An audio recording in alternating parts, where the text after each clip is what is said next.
I am counting down the days to what? I think my time in this country is limited.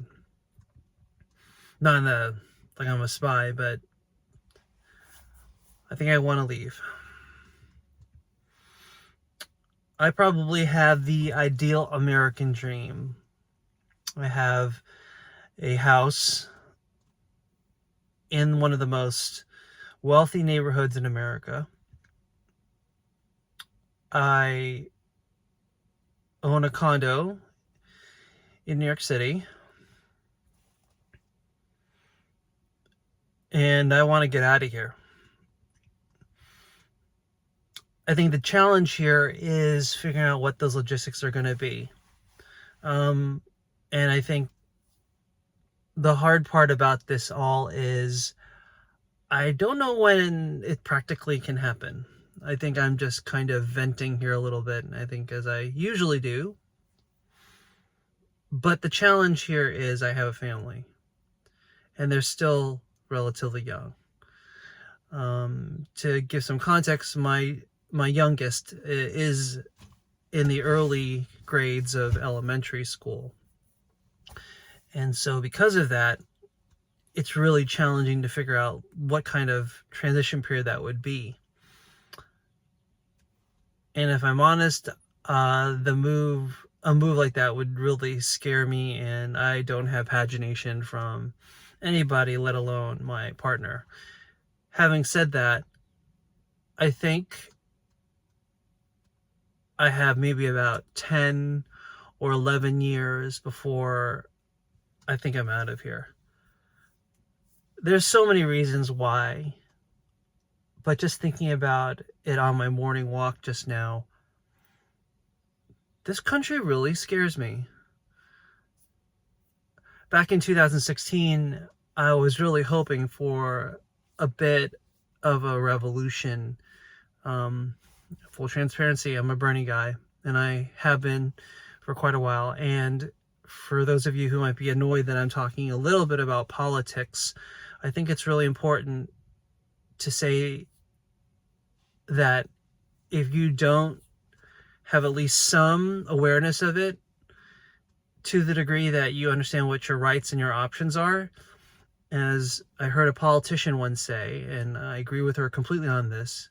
She said, if you don't do politics, politics will do you. And in this country, I was vying really hard to help folks understand that we were in a really bad place. Sanders helped me understand that we are not the avowed great country that we've often said we were.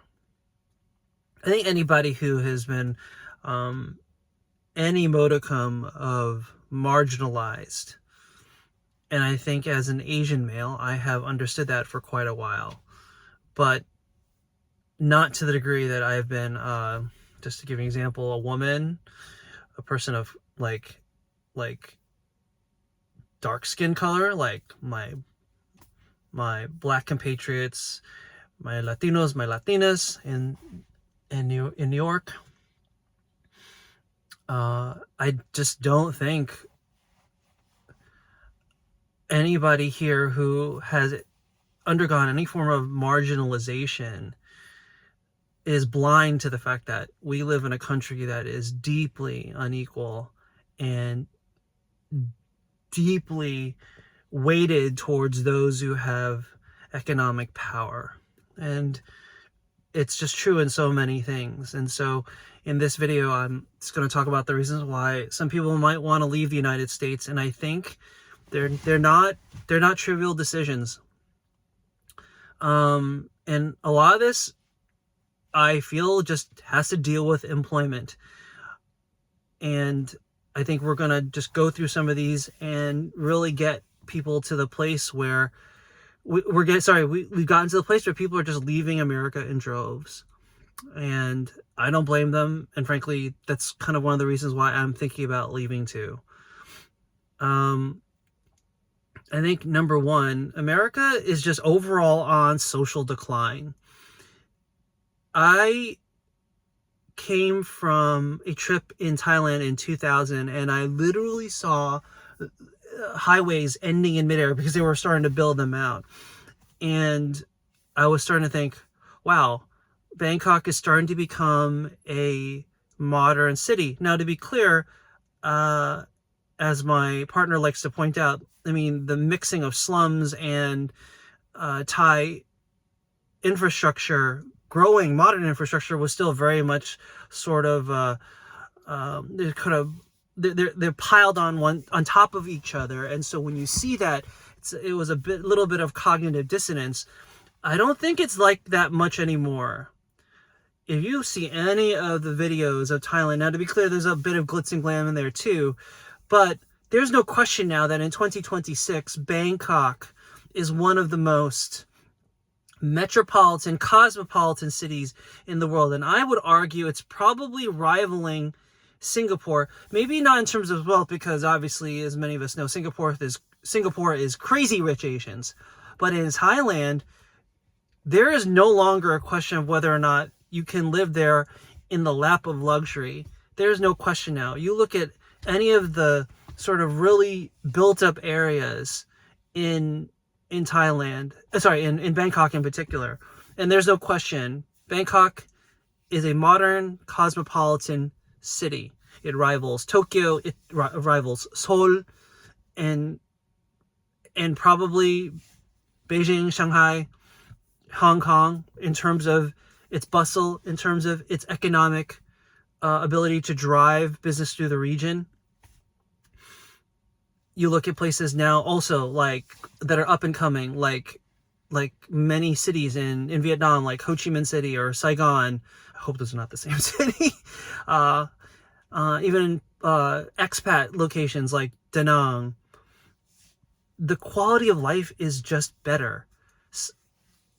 It's clear that so much of the rest of the world, now to be clear, I've named Asia, but you could easily name some places too in Europe that, while may not be as technologically sort of in the future as it were, you definitely have a lot of them where the quality of life is just better. I remember going into the metro for either it was Paris or it was Tokyo. I think it was both of them. Just see how relatively clean it was. You go into the New York City subway, which I have a love-hate relationship with because I love public transportation, but you go into the Tokyo subway or the Seoul subway, or even one in one of the metropolitan areas of Europe, and you just go, what are we doing here? Seriously, what are we doing here? Why is their transport so much better?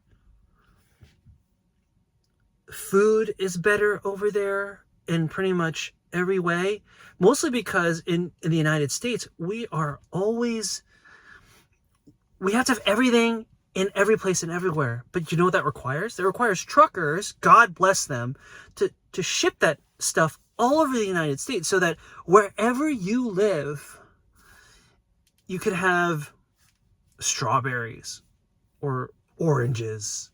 But those things cost money to travel around. And when you go to other countries, they do not have people eat food that's out of season because it's really expensive to build up an infrastructure that imports that stuff. And if they do, it's usually for the foreigners, like Americans, or people who just have a very particular sense of taste. But that's not actually most people, because to import that stuff, to transport across a country, is really expensive and would drive up the cost of food. So they eat locally, they eat seasonally. And overall, just generally speaking, people are just happier. Like in America, we are so driven in a bad way to work. And not because it's necessarily fulfilling, but as we already know, especially in this awful job market in 2026, it is awful. I had to look for a job for 4 months, having worked in tech for the past 25 years. Now, to be clear, things change. There are always down markets. But it's so clear to so many folks in America now that the workplace, particularly young folks, I am feeling for you guys. I thought it was hard for me. I can't imagine what it's like for y'all to have to grind through college for 4 years to only come out of it with a degree that nobody seems to value, nobody seems to want. They want 10 years of experience even before you get out of the gate. They want 4 to 5 internships once you're done with school, and to have that experience on your resume even before you have a formal first job. Not to say that you shouldn't work hard and that you shouldn't train for the work that you want to do, but it seems that getting a job is just so much harder these days. And then when you do, you're working your fingers to the bone for a variety of reasons. The pay isn't great. It's so clear that the cost of living is so high compared to what people are making these days. I was watching some YouTube video about some woman who was just looking for a $60,000 job for a particular, maybe it was just, I don't know, it's probably nothing that's super high skilled, but I would not begrudge anybody just wanting a job that makes $60,000 in America. You know how much rent costs, folks? Even to live in, say, a one apartment or in even a minor city? That's going to be $1,500 to $2,000 if you're lucky. What's that going to do? 2,000 times 12. That's $24,000 a year. That's that's almost half of a $60,000 salary. And that's, mind you, we haven't started thinking about taxes. So you take out maybe, I don't know, let's be conservative. You take out 10% of a $60,000 salary, you're left with $48,000. You basically, that rent just wiped out half of your income. So you got to live on $24,000 a year for the rest of the year. That's $2,000 a month for everything else. That's obscene, folks. And in anywhere where it's even a moderately higher cost of living, it's insane. Like rent, like the condo that I have, look, I'm not looking to gouge people on it, but it easily goes for like $3,000, $3,500 easily. It's insane. Absolutely insane. And then there's healthcare. I mean, that's the big one for me. That's the one that scares me. When I was looking for a job, like, I think all of the employers that were looking at me were like going a little bit like stir crazy when I would say, hi, can I look at your health benefits? Because I have a family. I can't afford to not have okay health insurance. God forbid my son or daughter gets into an accident. Then what? And the insurance doesn't cover it. Do you know that medical bankruptcy is the major form of bankruptcy in the United States? If you're not aware of it now, please be aware of it, because God forbid it happens to you. And I remember at one point I screwed up the way I did insurance, and at some point I thought I was covered, but because I'd done the insurance where I basically signed up for insurance while my wife had signed up for insurance, so we effectively had primary and secondary insurance. I would get bills and I wouldn't know why, and that was because the primary insurance wouldn't cover it, and I thought something was wrong, and in reality it's because I double signed up for coverage, which was wrong on my part. There was another time where I thought I was covered for fertility treatments, and I wasn't, and I went to the doctor and I got a bill, $6,000. To be fair, that's also an elective treatment. But charging anybody $6,000. Now, that's one of the things that really activated me, because part of me was thinking, oh my God, this is an elective thing. It's an elective thing, $6,000. And I knew that for some of my friends, that the things that they were going for were things like cancer treatments, things like they needed major surgery. They would go and then they would get these massive bills. Or some poor soul. I knew somebody who got into a scooter accident because some car ran into her, and she was in traction for 6 months repairing bones and stuff like that. Like, being hurt, especially being hurt not of anything you've done, can cost you your entire life, your entire livelihood, because of nothing you've done, but because some idiot was not careful enough or hurt you, or some disease. And let's play it safe. There are plenty of people that you and I both know have lived exemplary, healthy lives. And they've gotten sick, cancer, God forbid.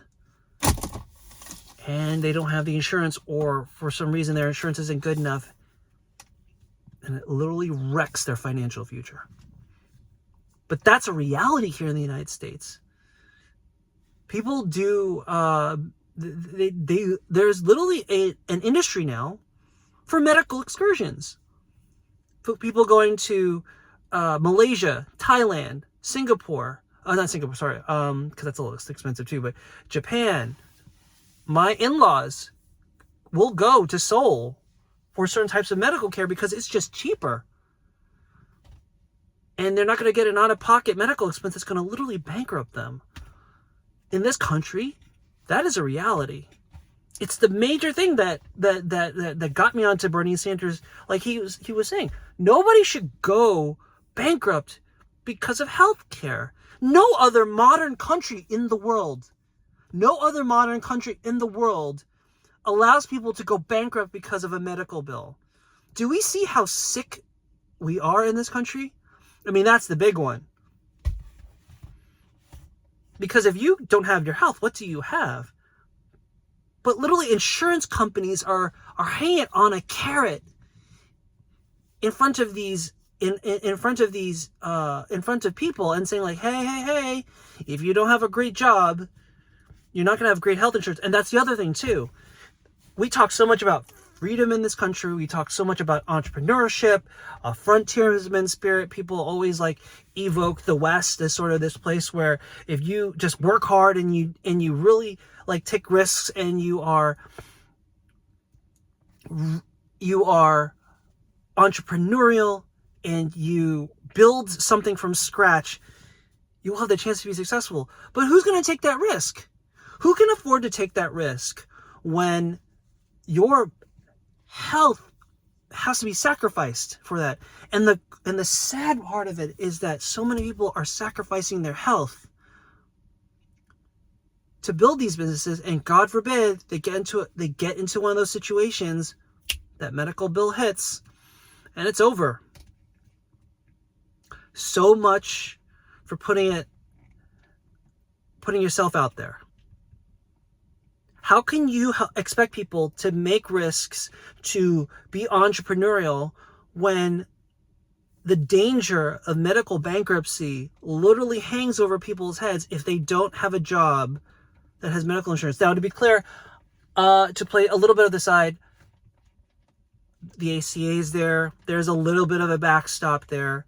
But we all know about some of the subsidies that I don't know if they're still around, but even when they are around, I mean, the amount that a family has to pay out of pocket for those premiums for not so great insurance to begin with is obscene too. I mean, some of these costs around like $3,000 a month. That's more than rent. But if you don't pay it, what's your alternative?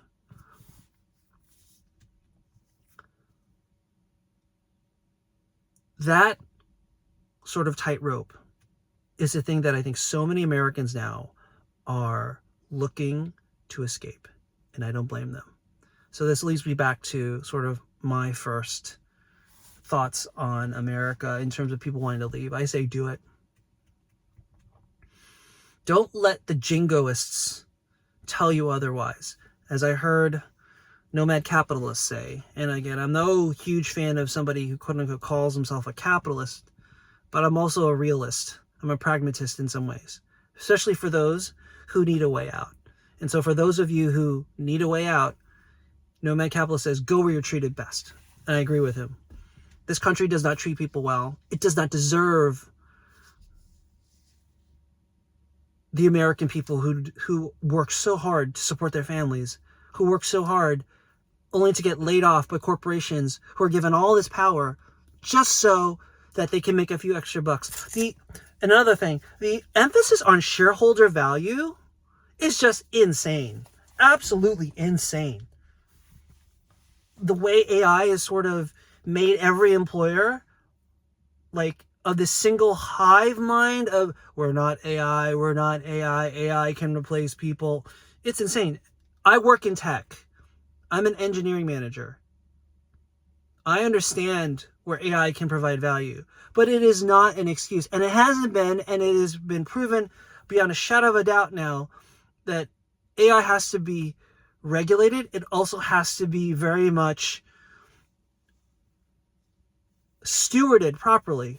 And for so many people, so many executives, they use it as an excuse to lay people off just so they can increase their OPEX. Oh, sorry, to lower their OPEX just so they can look good in front of their shareholders the next quarterly report. Absolutely insane. These corporations don't deserve the American people. For those of you who can leverage yourselves and get the heck out of Dodge, you should do it. I encourage you to do it. I think I am extraordinarily blessed to be in a neighborhood where the schools are decent, the neighborhood's safe, and both my wife and I are gainfully employed with good health insurance so that we can survive here. We're more than surviving, to be fair, but there's so many of y'all who aren't. And for those who are not, find a place and see where you're more treated best. Because I think, honestly, what has to happen with the United States is that so many people start leaving so that they get the message. Because the only way that people in America, the politicians, the power brokers in America, are going to really understand that enough is enough is when people start voting, not on the ballot, but with their feet. I guess that's it. So for me, I'm not sure when I can make this move. I am pretty, by all average considerations, fairly secure. I'm not in the upper echelons of American society, but I'm doing pretty well for myself. But at a certain point, I want my money to go further. I'm not greedy, I don't think I am. But I also do think that America is getting to the place where things are going to be so expensive. I haven't talked about sending my kids to college, God forbid. I'm saving for that, and I'm almost positive that what I've already saved for my kids to go to college won't be enough. I'm almost thinking that for them, I should just help them invest in a business and help them run it. Because who knows what a college degree will necessarily get or not get for them, especially in this new world. But having said that, sorry, a little bit of a detour there. I think what's really going to matter here now is, like, how much time do I have here? I obviously am not going to live in this high cost of living neighborhood once my kids get out of school, which is, to be fair, a long way off. But I'm even thinking about this now. I'm even thinking about, like, the if there's a way to have okay or decent health insurance and just retire in a few years. Because this sort of rat race around having to be employed almost for the sake, not just for you have to pay for things and pay for rent, but for the health insurance thing too. It's just so stressful in that regard. I'm of the mindset that if you can retire early and get out of Dodge, especially if you have some form of investments that you can live off of and really provide a great life for yourself elsewhere where it's meaningful, you should do it. I think the counter argument against this, at least for me, is that the communities that we have all built here in the United States are obviously very important to us. People who we care about friends that we love dearly, family that we want to stay close with. Those things are obviously painful and I think have to be taken into account. But for those of you who have any sort of moorings, who have more of a lack of moorings, I would highly suggest you think about this, because it will give you some ability to be able to provide for yourself in a place where you might have to speak a different language. You'll have to get used to different customs or things. But I think the promise of the American dream is dead for so many. And again, I want to be clear. I think I'm pretty lucky, but I don't want to just speak for myself. Having been lucky, I want to speak for the folks who just have not had that chance and feel like they're not going to get it here. I say to you, get out of Dodge and find a place where you can do that. Sorry, back to me. My fault. I think for me, what I'm going to do long term, I'm going to keep my options open. I'm going to continue to investigate. My sort of cultural country of origin is Thailand, and so I'm looking very heavily into seeing what that's going to be like.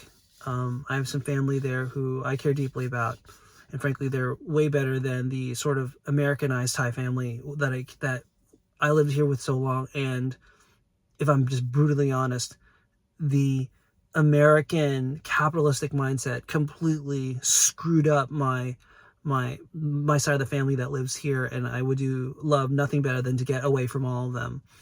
I have some of them who are kind of normal, but so many of them are just like screwed up in the head, and I'm just it just, for me, that's sort of like the final sort of nail in the coffin of how I think America has literally poisoned the minds of folks who think of nothing of greed.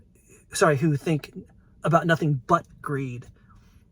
And even in their old age, so much of my family focused on their wealth to the detriment of their health and their relationships with the rest of us. And frankly, it just made them awful people to be around.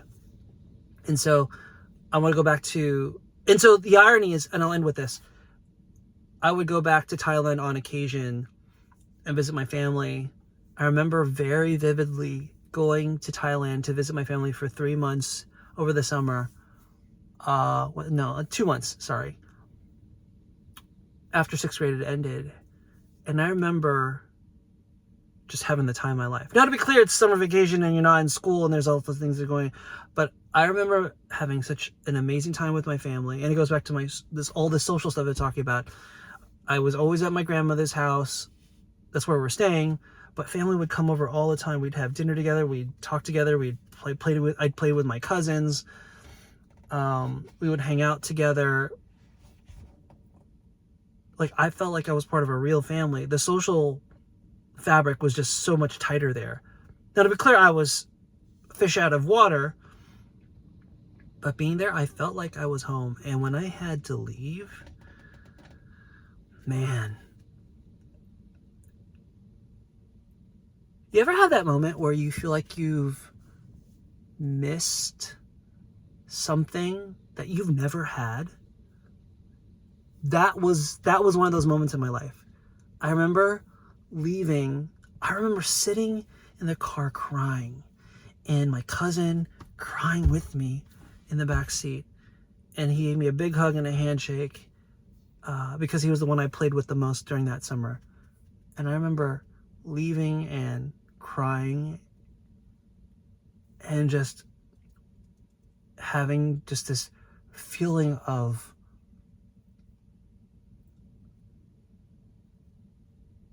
woebegone for something that I didn't even know existed. My favorite aunt, she was the youngest, but I remember sitting at home and just crying and just saying her name over and over again because I missed her so much.